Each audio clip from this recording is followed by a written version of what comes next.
അഭിനന്ദരായ പിതാക്കന്മാരെ, സ്നേഹമുള്ള വൈദികരെ, സിസ്റ്റേഴ്സ്, പ്രിയമുള്ള സഹോദരീ സഹോദരന്മാരെ, വാതിലുകളില്ലാത്ത ഈ വരാന്ത ഇത്രയും ആനന്ദനിർഭരമായിട്ടുള്ള ഒരു അനുഭവം ഈ അടുത്ത കാലത്തുണ്ടായിട്ടില്ല.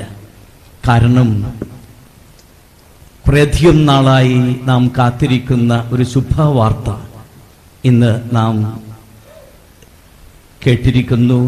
അതിൽ നാം എല്ലാവരും വളരെ പ്രത്യേകമായി ഈ കോഴിക്കോട് രൂപതയുടെ ഒരു പുത്രിയായ കണ്ണൂർ രൂപതയും ആനന്ദിക്കുന്നു. അഭിമന്യ ചക്കാലക്കൽ പിതാവ് ആണ് കണ്ണൂർ രൂപതയെ അതിൻ്റെ ശൈശവാവസ്ഥയിൽ നിന്ന് കഷ്ടപ്പെട്ട് ത്യാഗത്തോടുകൂടെ വളർത്തിക്കൊണ്ടുവന്നത്. എനിക്കെന്ത് എളുപ്പമായിരുന്നു അവൻ്റെ രണ്ടാമത്തെ ബിഷപ്പായിട്ട് തീരുന്നത്. കാരണം അടിസ്ഥാന സൗകര്യങ്ങളെല്ലാം, അതിൻ്റെ ബാല്യകാല പ്രയാസങ്ങളെല്ലാം അതിജീവിപ്പിച്ചുകൊണ്ട് പിതാവ് അതെല്ലാം ചെയ്തു. ഈ മലബാർ പ്രദേശത്ത് തീർച്ചയായും കണ്ണൂർ രൂപതയ്ക്ക് നേരത്തെ പാമ്പളാനി പിതാവ് പറഞ്ഞതുപോലെ തന്നെ ഒരു അതുല്യമായ സ്ഥാനമുണ്ട്.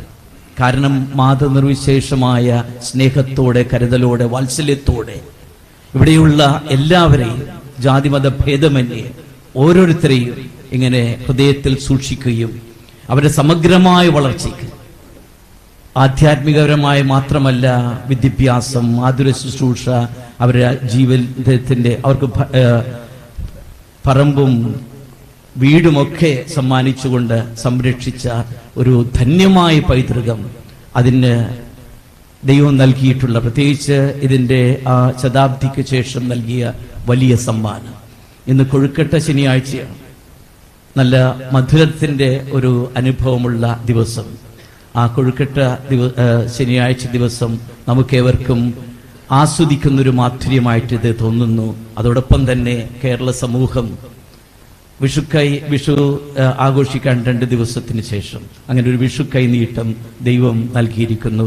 ഫ്രാൻസിസ് പാപ്പയ്ക്ക് വേണ്ടി പ്രാർത്ഥിക്കുന്നതോടൊപ്പം പരിശുദ്ധ പിതാവിനെ നമുക്ക് നന്ദി നിറഞ്ഞ ഹൃദയത്തോടു കൂടെ, പ്രത്യേകിച്ച് ഇങ്ങനെ ഒരു തീരുമാനം ആഗോള സഭയുടെ ആ അജപാലന ശുശ്രൂഷ ദൗത്യം നിർവഹിക്കുമ്പോൾ ഫ്രാൻസിസ് പാപ്പ എടുത്തതിന് നമുക്ക് പ്രാർത്ഥിക്കാം. നന്ദിയുള്ള മനസ്സോടുകൂടെ വ്യാപരിക്കാം. ഒരിക്കൽ കൂടെ ഇവിടെയുള്ള എല്ലാവരുടെയും പേര് ആർച്ച് ബിഷപ്പ് വർഗീസ് ചക്കാലക്കലിന് ആത്മാർത്ഥമായ അഭിനന്ദനം, ആയുരാരോഗ്യ സൗഖ്യം, ആദമുൾത്തോസ് ആനോസ്. ദൈവം അനുഗ്രഹിക്കട്ടെ. താങ്ക് യു അലക്സ് പിതാവേ.